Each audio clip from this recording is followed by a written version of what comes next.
I guess I'll start. How's everybody doing? I didn't realize there'd be this many people. It's kind of cool, scary too. This seminar is called Restaurant Math. Came up with that idea because I was trying to think of some way to add value to this expo. What can I add? Okay, there's a lot of great pizza makers here. There's a lot of knowledgeable people about a lot of things.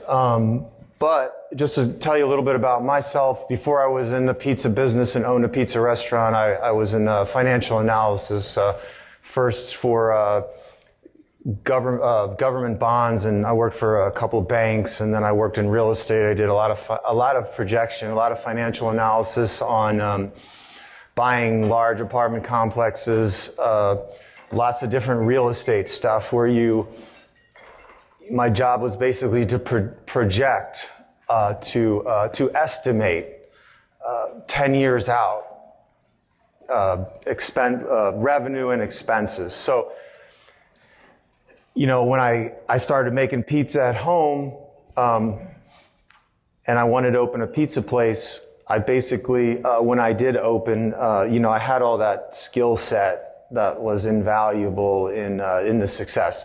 So I think I didn't introduce myself, but Scott Sandler. I own Pizza Head in St. Louis. We've been open for about 2 years. Before that, I had another pizza place for 3 years. So I've been in the business 5 years now. And I remember when after my first year, we got top 100 restaurants in St. Louis, and my neighbor, who's a little bit curmudgeony, I said, "Hey, we just made top 100 restaurants in St. Louis my first year." And he said, well, he's like, "When you're open 5 years, then I'll pretty much, we'll open the champagne." So I was like, all right, well, it's 5 years now. And so I saw him on the street and I said, "Gene, it's been 5 years. I said, "Where's my champagne?" So I don't know why I just said that story, but basically what I'm saying is that, to last, he did have a point. Are you going to last that long? That's why I told that story. So, because he was dead on, he was right. Okay. How many people here own a pizza place right now? Okay. How many people want to open a pizza place? Okay. So, what I wanted to do with this seminar is sort of dial into one specific aspect and not try to get into, how you can increase your sales, or, you want to buy pizza boxes for $37 a batch instead of $39. Like all that kind of stuff is, we could talk about that for a whole seminar. So what I wanted to focus on was just the forensic financial analysis of your business, knowing where the money's going, how's it, it's coming in through sales, but how is it going out? So basically talk about how money works. Because if you don't have, Chris Bianco today said, romance is romantic, but business is business. So you can be romantic about the pizza industry and, love making pizza, but honestly, for me, pizza is a means to an end. It's not the means. So if you have that approach, not that you're just totally focused on money, obviously, but if you're not focused on the money, you're going to be out of business fast, really fast. So I'm kind of going to be haphazard here. I got a couple slides I'm probably going to write on the board. I'm going to show you my financial model that I'm going to share with you guys on what I base my whole business on. This is one of my favorite quotes. I don't know if you probably all know Joe Bastianich, but before I opened Pizza Head, I used to watch this show called Restaurant Startup. I don't know if you ever saw it, but he says, "Art without commerce is a hobby, and I don't invest in hobbies." So the show was, they got pitched, and then they were going to either invest in the restaurant or not. And so all these people would come and be like, "This is my dream to open this and this," and Joe would say, like, he doesn't invest in hobbies. So you got to take a business approach to your pizza place. So I like to say, how many people here that have places know their profit margin? Would you say? Okay. And what I'm going to show you right now is, let's see here. Why is that internet on there? Okay. I got to get this off somehow. Let's see. Okay. So this I didn't come up with. I learned it through research and through experience, that this is basically what I'm going to talk about today, which is, what a healthy restaurant should look like. Now, there are going to be some differences depending on the market you're in. St. Louis is a lower rent market, so my other cost is lower, a lot lower than 20%. Insurance is garbage. All these different things probably aren't as expensive in St. Louis as they are in other places. So you got 30% cost of goods sold, 30% total payroll, 20% other, and 20% profit. Again, like I said, let's say you're in New York City or San Francisco, your rent's sky high. You might only get a 15% profit margin because you might not be able to make the sales, because of competition, and just cost of doing business is higher. So this is just a standard kind of thing as far as like in my analysis, which I'll show you in my business. I have a higher profit margin. My payroll is probably at 30-31% because I pay extremely well. My cost of goods is a little close, is under 30, but I am also vegan and vegetarian, so I don't have the meat costs. I have the cashews are expensive and the vegan meat's expensive, but costs are pretty low for what I do. So that's basically the formula in the sense of what you should be looking at. And if you're not making a profit, what's wrong? Why aren't you making that profit? Can you figure it out? What's the problem? Oh, well, I'm doing $1 million in sales, but I have $1 million in expenses. So, the idea is to not be ashamed to, you want to be profitable, you want to make money, but at the same time, you want to create a good business, something people like to come to, and you want to treat your employees well. So again, that's a whole another tangent. But what I wanted to show you is, all right, let's see here. Why is this thing coming up? Hold on. There we go. Okay, I'm going to have to walk over and show people this. Let's see here.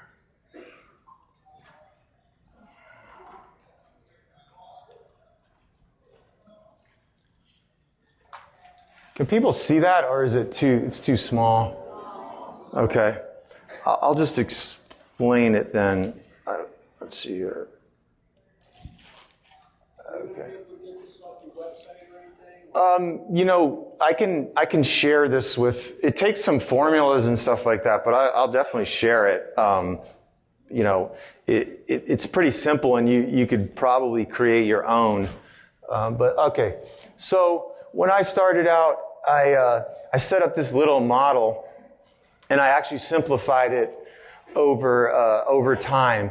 So you have the food and the three categories that I said: the food and liquor, the payroll, the other, and the margin. So the food and liquor, I input that. So I put it in at, let's say 30. I play around with that number, 29%, 30%. And I'm conservative, so I put 32%, even though my food costs for the year aren't $210,000, but they could be. So I always tend to be more conservative. The payroll, my payroll last year was $180,000, although I have up here $204,000 because just in case. So I was conservative in my estimate. The other, which is down under the fixed expenses, which I'll show you, is 15%. So on a conservative note, my margin should be 22% based on a couple of other things here. So I have the fixed expenses on this side. So I got total rent, I got insurance, I got electric, pest, ice. We don't have an ice maker, so we buy like bags of ice. Square, that's my POS. Advertising, marketing, I don't have anything in there right now, but sometimes I spend garbage, gas, linen. The miscellaneous at $1,500, I just threw that in there because we don't really even, but something could come up that, you know, you could have a repair, you could have whatever. So I put that $1,500 in there just as a safety. Internet's $85, supplies $2,000. Phone, $35, website. My website's only $6.99. It's pretty good a month. Accounting, that's like payroll. So total monthly. Then I have the total year. And I have my bank charges. So I do the bank charges 2.75% off of the projected sales. So all this is interwound with formulas. So for the example, the revenue estimate. So instead of just estimating like the obviously Tuesdays and Mondays our revenue is much lower. So I just basically take the average revenue, I just split it over 7 days, but you could play with that and you can put each different day in if you wanted. So right here I have a sales of $12,600 a week. Our sales are usually more than that, but again, I just wanted to be conservative just to make sure everything pencils. So then I have seven days. I'm open 7 days a week now. I used to be open 6. So I have that element of it. And then I have the payroll. So the payroll is 460 hours for every 2 weeks at average wage of $12.34. That does not include this 1.115 I hear, which is a company expenses. So as you know, as employers, you got to pay 15%, about 15% on top of what you pay your people based on like Social Security and all that other stuff. So I factor that in, and 26 pay periods. So payroll, that's how I get my payroll, and then my monthly payroll. Then over here I have days. So I have 30.5 just because some days some months don't have 31 days in it. Average revenue, monthly expenses, monthly profit, gross profit. So this is my model, and this is pretty much what I work with. And then I check every month I check, I do an analysis based on all my money going in and out, where it's going. So I have one bank account and one credit card. I find this, so I know exactly where every penny comes in and where every penny goes out every month. And really that's what this seminar is about. It's really about knowledge and watching like a hawk. Again, not being too obsessed at the point where you're splitting hairs, but at the same time not being like, oh, well, my accountant handles that, or, I don't need to worry about that. I like to know everything. I like to know all the information, and, doing financial analysis is fun for me. And so we had a pretty good year last year. And true enough, so I did my payroll here. I did it the last 2 weeks. And then my wage for the last 2 weeks, my average hourly wage was $12.35. So it was exactly what I have in this model. So pretty much the business is going to be, I'm pretty steady because I'm a slice shop. So my income's not like a sit down, might be a little bit more up and down. But really, another thing what this whole seminar is about, it's about watching, and it's also about projection. How well can you project your income, your expenses, and plan ahead. So my football coach used to say, the will to win is not nearly as important as the will to prepare to win. So if you have that will to prepare, then you're going to win. In the sense of this is the approach I take to the business, and I never take my hands off the wheel. So it's pretty much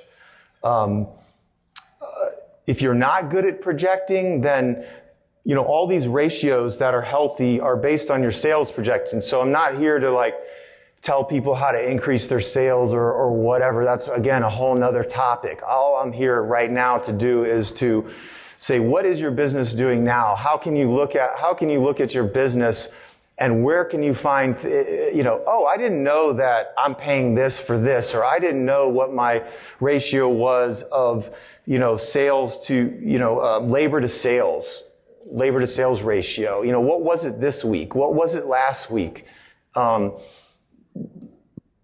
Things like that. So, we'll open it up to Q&A in a minute.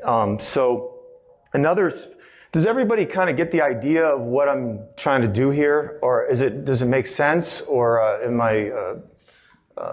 Now, this is like my own, thing I set up because I used to do this all the time at my other job, just create these different financial models. Okay, I guess, people have questions, so we can do the questions. This is like what your projections for the whole year, so every month this is what you're hoping to get. Yeah, this is my yearly plan. So it's based on, so for the payroll... What's your goal? Well, the goal is more revenue and more profit. I'd say my true last year, my true margin was probably more like 26. But I keep this conservative, because I don't want to, most people when you get into the business, you're going to project more revenue than you're going to get, and you're going to project less cost than you have. Unfortunately, I was able to do the opposite just because of my training. So all my revenue before I opened, I did way more revenue than I projected, and my costs were less. But again, that was through 10 years or 15 years of training and doing that. And so you always want to be conservative. Most people get in, you get into the business and somebody tells you, or, you think you're going to just, do a ton of sales and you don't really know. But anyway, the point being that, so like the payroll part, I used to do each person and then I do their hours and everything that, and then I just simplified it to like, okay, what's my average wage for my 10 employees and then how many hours? And so then I just put down 460 hours there. So it's like right here. So those are my total hours that I have in payroll. I used to have it like more like that, and then this is just simplified. So, that's the hourly wage. So I have this per week to get my weekly payroll. And so here's my total payroll per week. I like to know that number. And so this, it all flows back up to this, which is expenses, revenue, profit. So I have my salary as a manager. I don't pay a manager because I'm the manager. So I have this as a salary, part of the payroll. But if I had to pay a manager, then, that would be their salary. I'd make less money, but, at the same time, at some point, you got to weigh the time and the energy and all that. You're kind of always weighing things. What was your other question? Sorry. So yes, it was, this is for the whole year basically, but it's broken down into like the revenue is like the revenue per week. And then the weekly payroll and they all like, I know it sounds kind of confusing, but it's definitely laid out pretty organized. It's like January, I'm going to compare it to this, and it's February, each month. Yeah, each month changes a little bit. But again, once you get your business going, you're going to have ups and downs, but at the same time, people have been in business for a while and they kind of know what their revenue is going to be and their costs go up. But another thing I wanted to talk about was, the payroll management. I pay really well. So you'd think my payroll will be really high, but at the same time, I schedule them extremely well as far as like not having any too much excess capacity in your payroll. So if you have too much excess capacity in your payroll, people standing around or whatever. So that's sort of one of the skills that I wanted to share here is that, look at your payroll. Are you too fat? Are you too thin? Are you perfect? I think some people think, well, my payroll is too high, I got to cut the wages or I got to lower people's pay. Well, maybe not. Maybe you just have to get smarter at like how you staff, when. And that's based on projections. So how many people are you going to have between, 5 and 7, let's say 3 and 6 p.m. Maybe one day you'll get slammed, but then the people can step up. So you don't want to that's kind of an art, and it's something that you have to, you're more confident in doing it when when you're able to project how much sales you're going to do. You had a question over here? So I was wondering if you adjusted your food costs for actual inventory. I don't really keep a lot of stuff on the shelves. So, in the initial startup cost, there was inventory. So in this model, I don't, because the inventory was there from the beginning. So it's sort of you're just replacing it. So that would be more of a analysis in a startup situation, for people who you're opening your pizzeria and you got to spend, you're not thinking about the $10,000 in inventory. Actually, when I opened my first place, I didn't even think of that. But it wasn't that much, luckily. So it was something I had worked into my model for safety. So, I see what you're saying, though. Anything? We could do some more questions, too. Does anybody have any questions? No? Okay. Yeah. So a restaurant like mine is a little bit different, being that I'm full service. I'm not a pizzeria, I don't know how expensive you are. So I have such a large variance in my price for the house and back of the house. How would you come up with a median as far as forecasting dollars a day? Because you got to think I'm paying 4 times as much for my kitchen as I am for the house. Well, I think it's more of just finding out what your total payroll is and finding out what your average wage is and then measuring that against the sales and seeing if that, if you're paying 40% of averages, 40% of your wages are, 40% of your revenue is wages, that's too high. So, and then once you figure out, are you at the right ratio or not? And then if you're not, then you got to figure out why not. Are you overstaffing, or are you paying them too, is it paying too much, or the sales just aren't enough to create that healthy ratio with the amount of people you need? You see what I mean? Or no? Does that make sense? Did I answer the question? I mean, as far as what you pay the people, again, it all comes out, again, to the average. What's the average total wage you're paying? That's really all that matters. And then you figure out, different particulars of the front of the house or the back of the house, what they get, and then there's tips and there's, it's not an easy thing to do, especially when the front makes a lot of money, sometimes more than the back. And, I mean, that's an ongoing problem. But what I wanted to, I had a payroll slide I wanted to show you now that he asked that question. Let's see here. So proper hours, small excess capacity scheduling. So one of the things that I do is, and again, this is more esoteric. It's not necessarily related to what I'm talking about, but paying 100% and expecting 80% from my employees. I don't pay them 80% and expect 100%, like most places. So I underwork my people because at some time I'm going to need that 20%. I'm going to need a favor, and then I call upon them, and then they come through because they know that they don't have it hard. I'm not on their backs all the time. So I think that's a quality of productivity, not quantity of productivity. So I know it does tie into what I'm talking about, but I believe in the quality of productivity and not quantity of productivity. And I think that's one of the reasons we've been successful because of that philosophy. And again, if you're just looking at pure numbers, you might want to just be like, my payroll's so high, I got to cut it. You don't necessarily have to cut it. depends. Why is it too high? Is it too high? Is it normal, but you're just not getting the sales? Or there's a lot of different factors before that you have to look at before you just make drastic changes. Let me show you something else I do. Let's see. Okay, this is just something I pulled together the other day that I'm starting.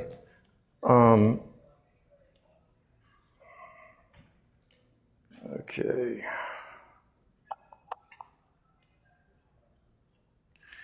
I threw this together because I was just curious on the plane. I just wanted to know how my 19 was going. So I have the sales, let's say January sales, and then Postmates was the delivery part of the business. So total sales, well, I was open 29 days in January. So my average sales per day is 1778, and then in February it was 1957. So, and I was open less days. So, okay, February was a better month. Labor, what was my labor? Total labor for that. Then management labor, that's my salary, total labor. Okay, what was my labor percentage to sales? So in January, it wasn't that, it was 27.6, and then adjusted for those company costs. So, and it was 31.7 in January. My total adjusted labor percentage of sales. That's everything, and then total labor per day. To know, if you know what is your total labor per day. So I didn't even though I do all this all the time, I'm just like, what's my total labor per day? Let me figure this out while I was on the plane. And now I just realized, okay, well, I spent a little bit more in labor on, let's see here. Let's see, January, just labor. Oh, okay, because this is a labor percentage of sales. So my labor was higher in January. My labor was lower in February, even though we did more sales. So again, things like this. So I'm going to do this chart. I'm going to do this the whole year, basically. And again, it's a matter of just getting information and knowing information. And that's really, again, what this is about. So the other thing I do is, all right.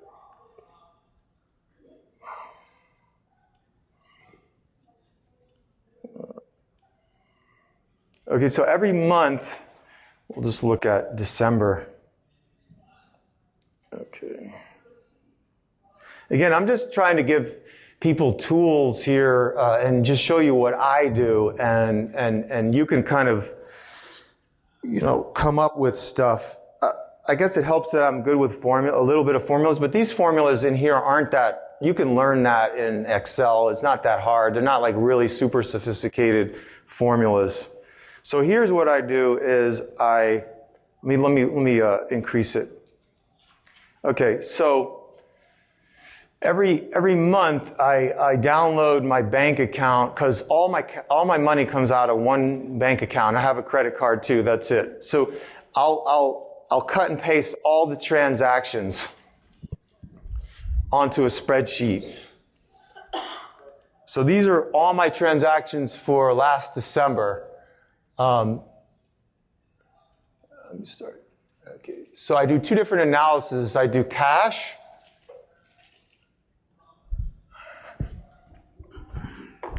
So I do a cash first. So this is how much money went into the account. This is how much money went out of the account. I'm like, okay, well, $13,575 went out of the account. Where'd it go? Okay. Debit is, so I have the debit, so I have the credit and debit. This is in, out this month total. So then this is what's out. So out was debit. That's just sort of basic business expenses. So I paid my credit cards. I had $8,378 on the credit cards. I do buy some stuff on the credit card. transfer to the bank account. So I transferred to my personal account this much money for my home expenses, daughter, this, that, and the other. Transfer to savings. I saved a lot of money that month, so that's why. And then non-related expenses that I use on the card just because I get points, so like maybe trips, just stuff that's not related to the business. And then the quarterly, the taxes, the sales taxes. So like this is all in, all out. And so do them 76,975, 76,975. So right now I know exactly where everything went. I know that this went to pay the sales tax for the last month. This was like stuff that I have itemized. I have itemized down here. What were my non-related expenses for business? I transferred a bit of money to savings. Transferred some to my bank account, my personal bank account, that is, and I paid in my credit card. So now I know that all this money, where it went. So I'm like, okay, well, how much, what I pay to credit cards?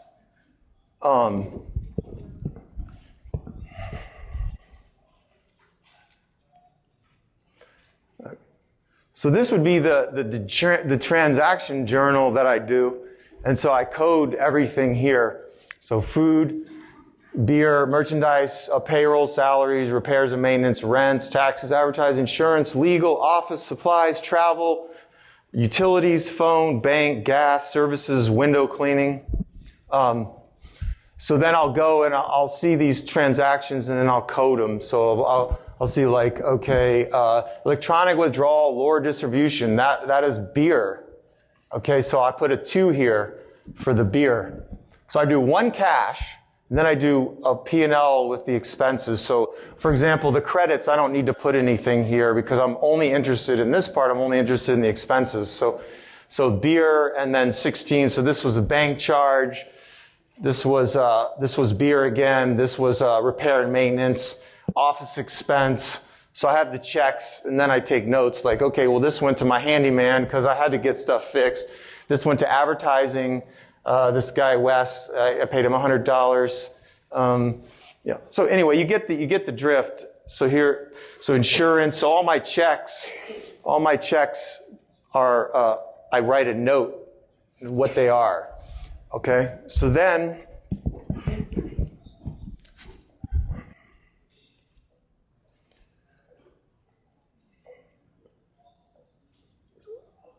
so this is literally like the P&L of my of December of my business.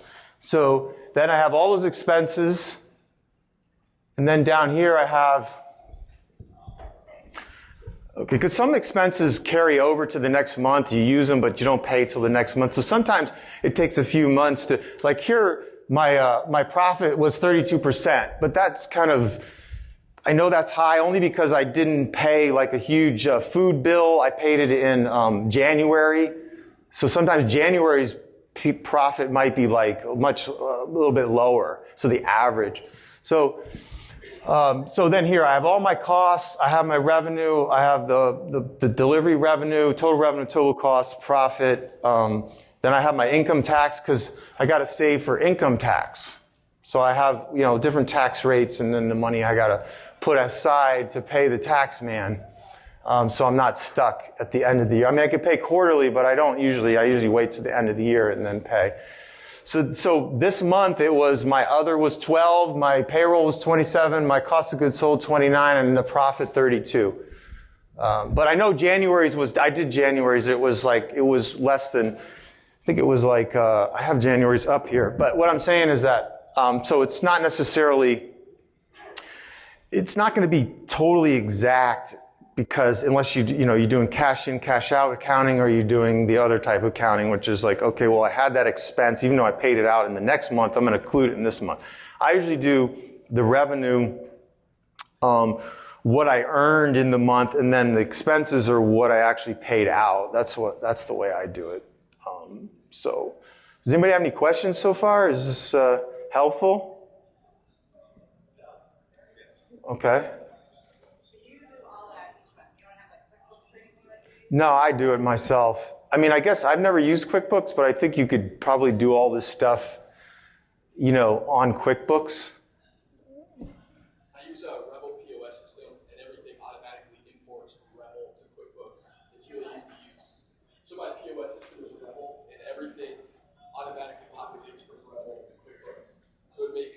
realize it, like this really easy. Yeah, again, there are a lot of probably programs out there and stuff like that, but what I found is the quickest and easiest and most efficient way for me is just to do it myself. But that might not be the right solution for everybody here, so you have to find the right solution for you. The main thing is you need to know, you need to watch, you need to know every penny, and this is what I'm trying to bring to this seminar here. Do you take out the third-party percentage of the rate? Yeah, the revenue there, like from Postmates, that's what I get in my pocket. Okay. Yeah. 27% on this payroll is include everybody front and back. Everybody, yeah, even me.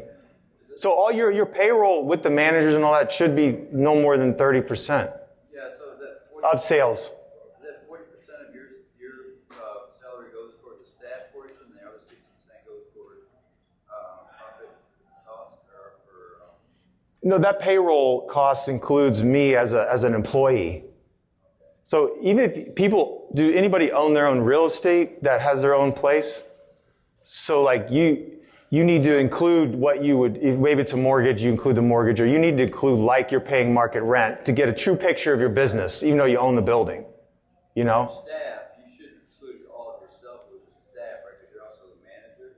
I'm an employee too, even though I'm the owner, but no, I mean like as far as the payroll is concerned, I'm an employee because I'm the manager and the owner. But like I said before, if I had I could hire a manager and pay him what I'm paying myself.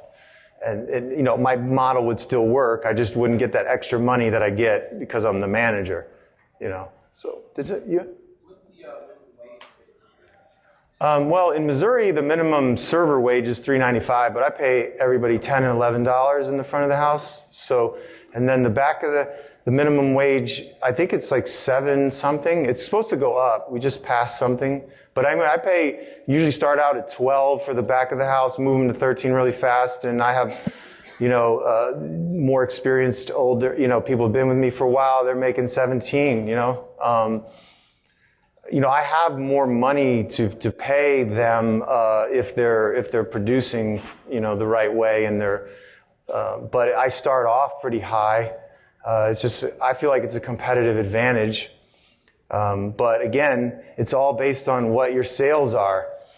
If I were doing $400,000 in sales or whatever, and I needed the same amount of labor to do that, it would be tough. So, any other questions? Yes, sir. How do you do tip pooling? Well, kind of getting off track, but at the same time, the tip pooling, we don't really tip pool. We just have the front of the house gets the tips, and then they just they pay out the back whatever they want. I'm not sure of the legality of it. I think I can tip pool because I pay more than the minimum wage or something, but I let them handle it. Sorry. I mean, basically, Sorry, you're next. I understand the 30% model with labor costs, but is there like a particular formula that you use for your particular store with the amount of hourly wage, both front house and back house, how much it's supposed to produce in sales per hour to validate the actual cost of staff? So if the front and the back of the house is $100 per hour, does your store have to produce a certain amount to honor how you wage your store, like how you actually staff it? Again, I try to really simplify it to the point of just what is my total labor cost per day. The front and the back, they're different. And I could. There's not like an actual amount of sales to honor the actual hourly rate that you do. Well, I would say I could, if our sales dropped like we did, I'm just being an open book right now. I'm just sharing everything with everybody. I mean, we did about $700,000 last year in sales. And so, if we did 500,000, I'd probably need a lot of the same amount of labor, maybe less. But, obviously I wouldn't be nearly as profitable.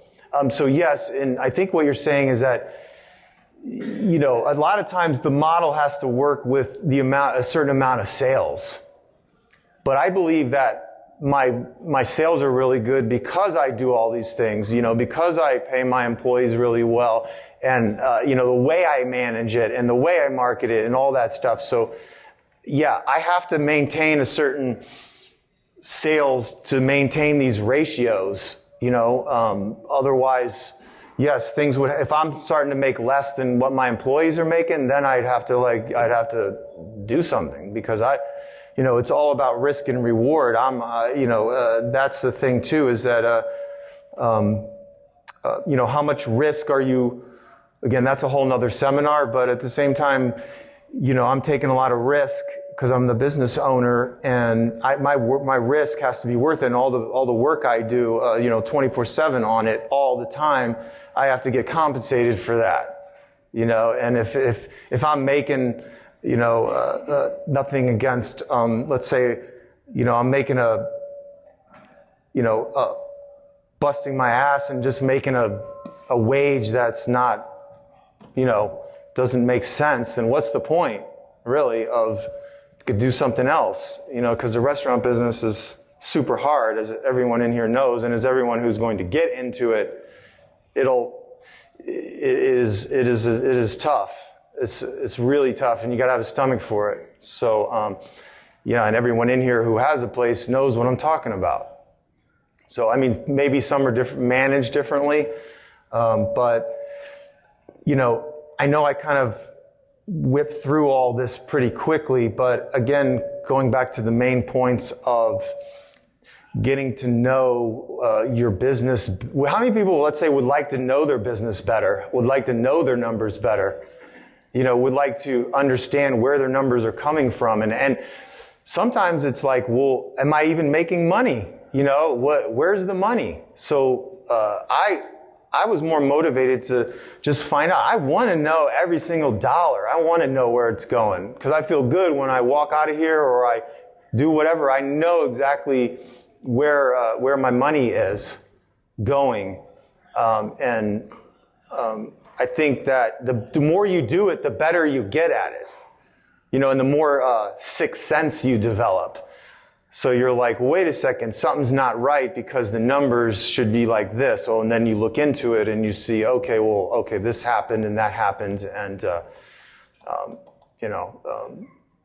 yes? Do you have, you're the manager, you also, take care of all your books and do this. Do you have leads in the kitchen and in the front of the house that are taking on, a lot of other, chef responsibilities, management responsibilities, or how much? Well, we have 10 employees and we have 25 seats, so we're open every day, and the way I had set it up was sort of, it happened like this. It's more of a level kind of organization, if you would say, where it's myself as the owner, and then all the employees are kind of all managers. But the next place I do, I'm going to set it up differently. But it just sort of, the culture developed, and everyone, all the people know each other. So it's not really a point in time where I want to bring in a manager or want to promote somebody, because it's working really, really well the way it is. And there's different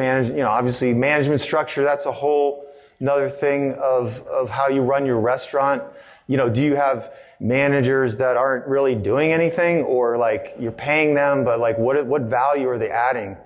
And that's another thing too. It's all about the value the people are adding to your pizzeria, and again, that affects the numbers. So, is somebody bringing value?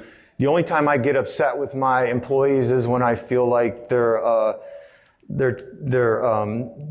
productivity, they're cheating me on the productivity, meaning that there's something they're doing that they should be doing, that they're something they're not doing that they should be doing, or something like that. So I'm always aware of the productivity of everyone in the place, in a sense of having a sense of each employee and what their productivity is. And that's really important too, because you can sense when you're getting, you're paying somebody $10 an hour, but you're getting 7 or 8, or you're paying somebody $10 an hour and you're getting 12, you're getting 13.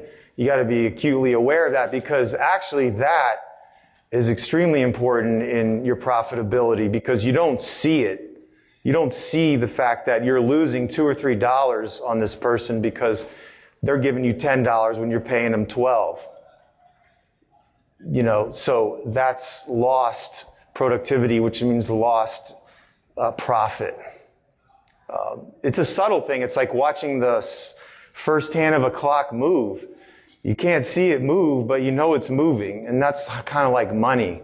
If you're watching the second hand, you can see the first one move. Yes? You work 7 days a week, and who does all your managerial stuff, like your inventory and that ordering and all that? Are you handling all that also? I handle some of it. Some of my staff lets me know. And again, we got a real simple operation. So again, it depends on your operation here. So I'm working all the time. It doesn't stop, as having your own business.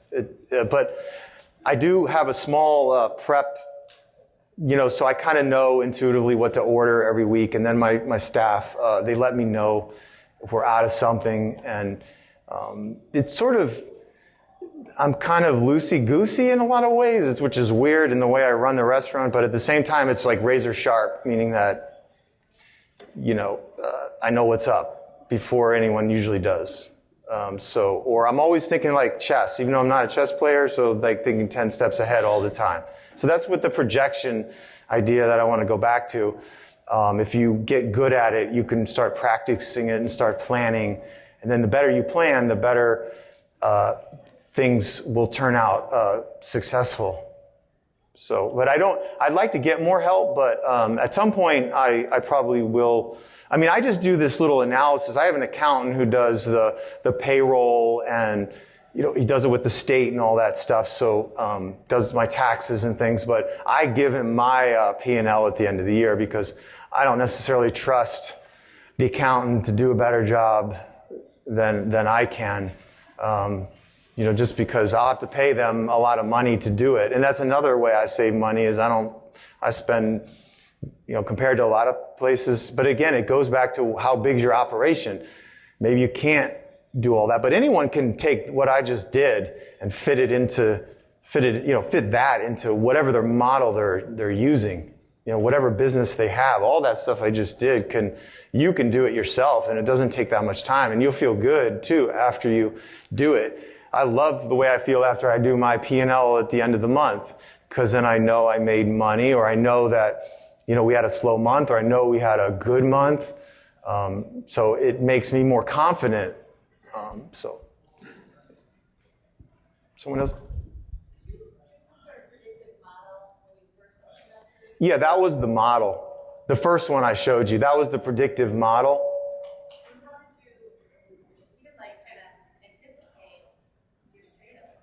Well, there's a lot of research. When I opened my first place, which wasn't Pizza Head, it was a wood-fired pizza place, which was a totally different model. It was like built around me. I made all the pizzas. Couldn't go on vacation. So I created that model based on my research. So I did a ton of research on business, on restaurants, on pizzerias. I downloaded business plans. I did like a lot of homework, and then I calculated based on the area, based on what I was doing, that I probably do. Like my first place, I did only like $300,000 in sales, but I accurately predicted that's what I would do. I was only open 5 days a week at night. So it was like, okay. And I was like spot on, pretty much spot on. I think I actually projected like $250,000 in sales, and we did 300. But again, I had no payroll there really because I was profitable there. And that's really what it's about. Okay, you can make the best pizza, you can be this, you can be that, you can be a superstar, you can be whatever. But if you're not profitable, then, what's the point? So,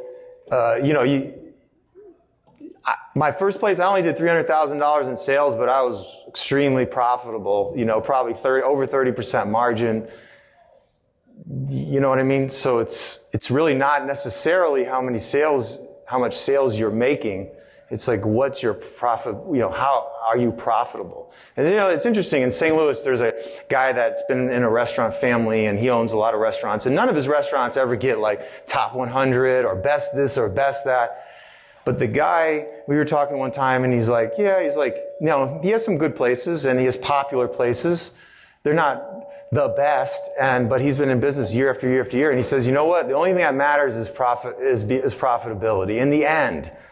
Okay, you can make the best pizza, and there's nothing you want to make the best product, but at the same time, you got to keep an eye on your life and like, what do you want to get out of what you're doing? What do you want it to bring you? And again, going back to what I said, it's a means. For me, pizza is a means to the lifestyle that I want to live. And, it's been good to me, and I love pizza, and I love the industry. I love the people. I used to go to self-storage conventions out here because I was in self-storage investing, and this is 100 times more fun. Self-storage is about the most boring conference you could possibly imagine, talking about locks and doors and paint colors of what you're going to paint your facility, things like that, asphalt, fun stuff.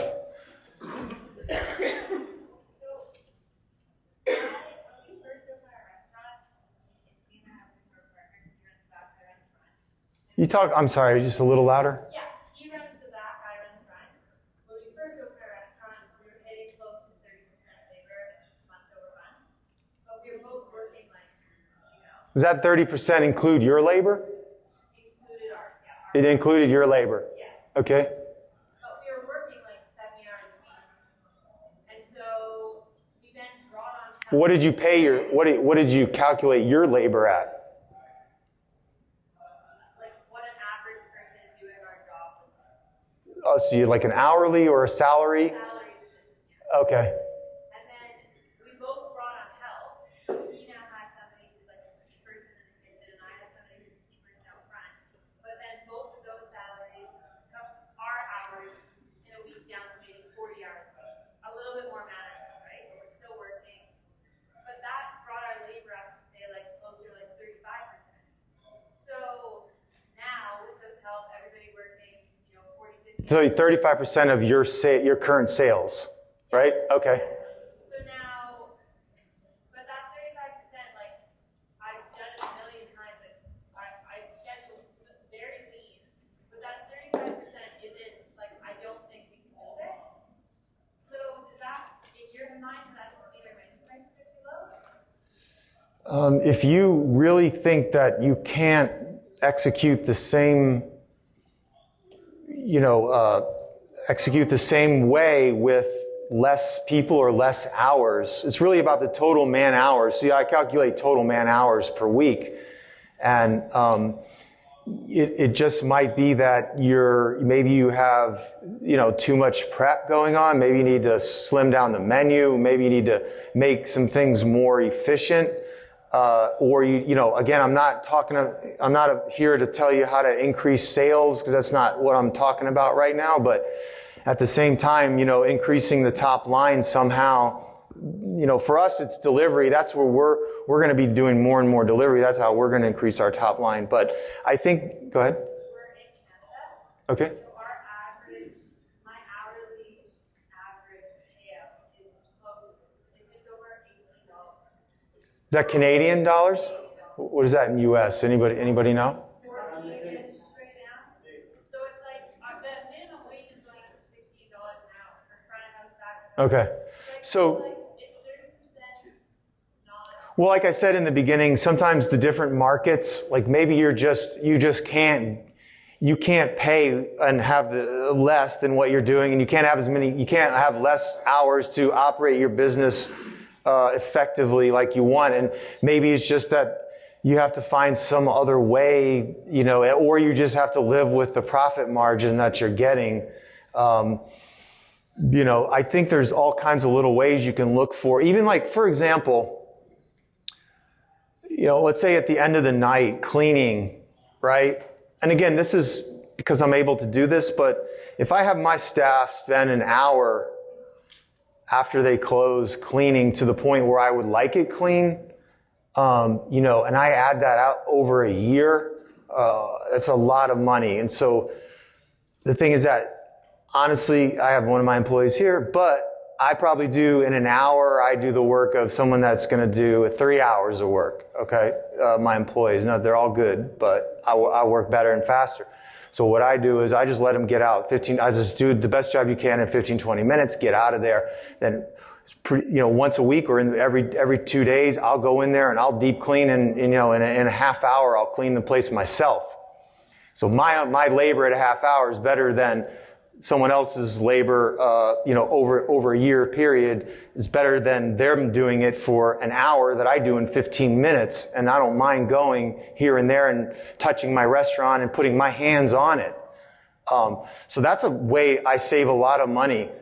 And the place stays clean. It's just not as super, super clean like I would like it. But the amount of money it would cost me to have them after they're tired, after a long shift, sit there. They might take an hour and a half. They might take 2 hours. And I have a friend who owns a vegan restaurant in St. Louis, and he's got a 2-hour cleaning break down and clean 2 hours after they close. And it's like, you can't do that because you'll get crushed with the labor. Can you tell any remarks or any comments on what the percentages should be like for a mobile application, like food vending and pizza truck? It kind of works. It kind of works the same because, you're not paying rent, but you have some fixed expenses. You have your labor.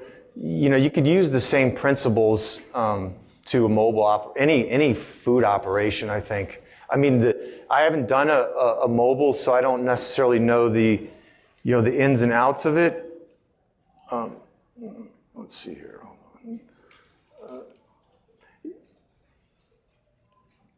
Let's see. Okay, so we're getting near to the end, and I'm still going to take more questions, and then I want to finish with some things.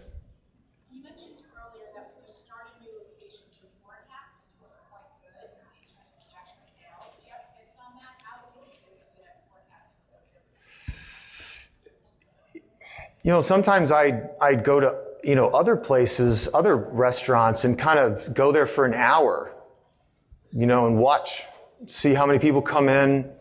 I pretty much know what any restaurant in St. Louis and their sales are doing because I could just tell. I just know. So, doing your research, going online, seeing what average sales are, just finding as many facts as you can, going to places, just watching them.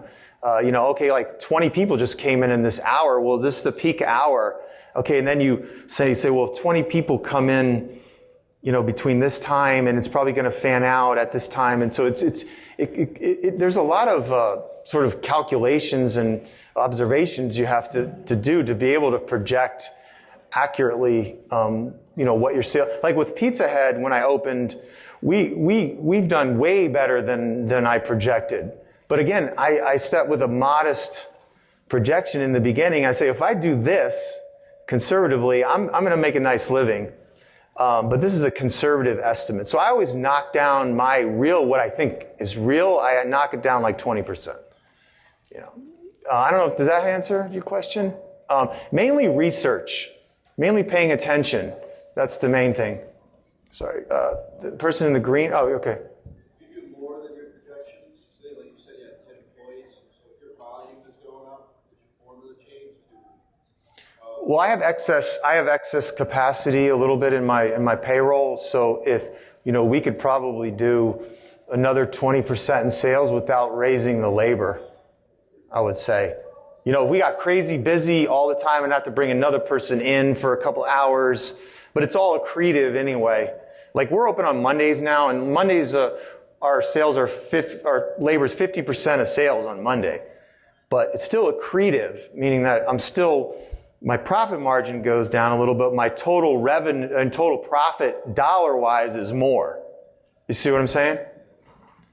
You said periodically compare your supplier prices. Do you change suppliers often, or do you? No, I just, things will go up sometimes and you don't even know because you're not watching. They're not going to tell you. Do you compare with another big person? Who's your supplier?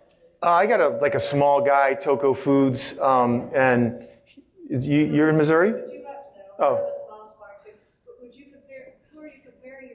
Like either Restaurant Depot or, the big ones. Like, I don't use the big ones because they're too stiff for me. My model, I need like a small, Toco Foods have been there forever, and they'll come 2 or 3 times a week. They'll do smaller deliveries, things like that. So I don't. How do you keep it?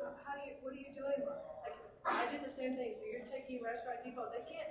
Most of the time, people can't beat Restaurant Depot. Well, I used to go all the time. That's one of the transitions I made, and I just hated going there anymore. So I decided to sacrifice some profit for some sanity and not have to go to Restaurant Depot. So I have my stuff delivered, but it's not even that much more expensive.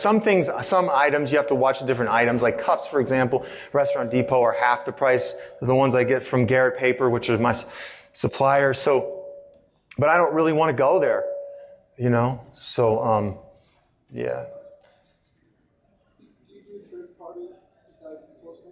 No, I only do one. I do Postmates. I'm thinking about maybe adding another. I don't know. We're doing fine with Postmates. Plus, I don't want to overwhelm the staff with, too many. Postmates has been working really well for us. But I know again, it depends where you are. You might want to have 3 of them. Probably where I'm going is definitely going to be increasing somehow the delivery, because that part of my business is. See, in St. Louis, you have when you're a new place, you have a line out the door, and then after a year and a half, people get bored in St. Louis, and so we were through the roof the first 6 months, and then we kind of came back down into the stratosphere, and so we're like this. So as time moves on, I have to think of new, innovative ways to stay fresh and stay relevant. And one of the things is the delivery aspect. I do a New York style. We only do one size. See, that's one thing I do. I only do one size, 20-inch, and we do slices, and that's it. And I got the idea from when I was in London.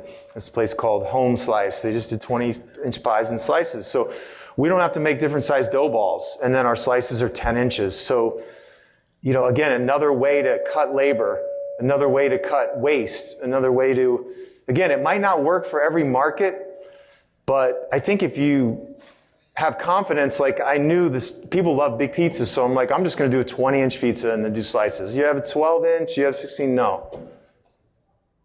Get slices then. Yeah.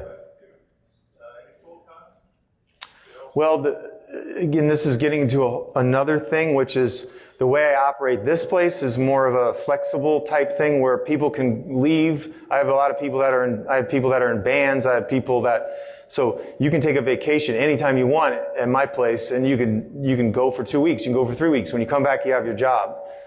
That's how I operate. So no one is really full time. So I have, let's say, 5 or 6 front of the house people. If I had full time, I'd probably have 4. But people in my staff, where I am, the people like the flexibility. So, but the servers make really good money. And no, we're open we're open 7 days a week, 11 to 10. But my first place, I was open only at night, 5 nights a week.